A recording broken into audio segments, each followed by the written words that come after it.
Hello viewers, আসসালামু আলাইকুম। Welcome back to my new video. আজকে একটা ইনফরমেশন ভিডিও। যারা কোরিয়াতে ঢুকতেছেন বা ছুটিতে আছেন, দেশে আছেন, ভিডিওটা শুধুমাত্র তাদের জন্য।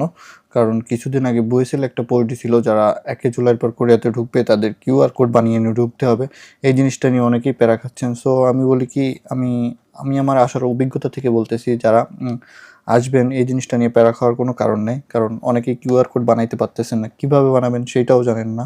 তো তাদের জন্য বলবো, কিউআর কোড যদি বানায় না থাকেন কোনো প্যারা খাবেন না। কারণ যখন আপনি বিমানে উঠবেন কোরিয়াতে আসার জন্য, তখন ঠিক এয়ার হোস্টেসটা আপনার কাছে ঠিক এরকম একটা কাগজ দিয়ে দেবে, যেটা কিউআর কোড করলেও যেরকম হবে, আপনার এই কাগজটাও সেম ইনফরমেশন দিতে হবে। এখানে আপনাকে দিতে হবে আপনার নাম, আপনার ঠিকানা, মানে কোরিয়াতে আপনি কোথায় থাকবেন, আপনার ফোন নাম্বার, বা আপনি দেশে যে কোথাও কোনো দেশ ট্যুর করছেন কিনা, বা দেশ থেকে আসার আগে আপনার কোনো জ্বরের সিমটম দেখা দিছে কিনা, এইগুলো জাস্ট এইগুলোই দিলেই হয়ে যাবে।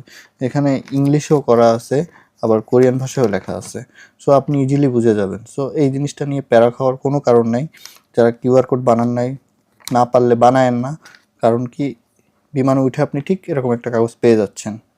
আর বিমান থেকে যদি এটা পূরণ না করেন, যখন আপনি কোরিয়াতে নামবেন, নামার আগে ইমিগ্রেশনের আগেও যদি আপনি এটা না দেখাইতে পারেন, ওরা আপনারা নিজে থেকে এটা করে দেবে, কিভাবে করতে হবে সেটা হেল্প করে দেবে। সো এই জিনিসটা নিয়ে প্যারা খাওয়ার কোনো কারণ নেই। আমি আমি আমি এই পেপারটার ছবি আমার কমেন্ট বক্সে দিয়ে দিব, দেখে নেবেন কীভাবে পূরণ করতে হবে।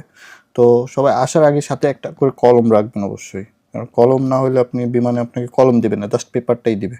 তো আজকের ভিডিওটা এই পর্যন্তই। সবাই ভালো থাকবেন, সুস্থ থাকবেন। আল্লাহ হাফেজ।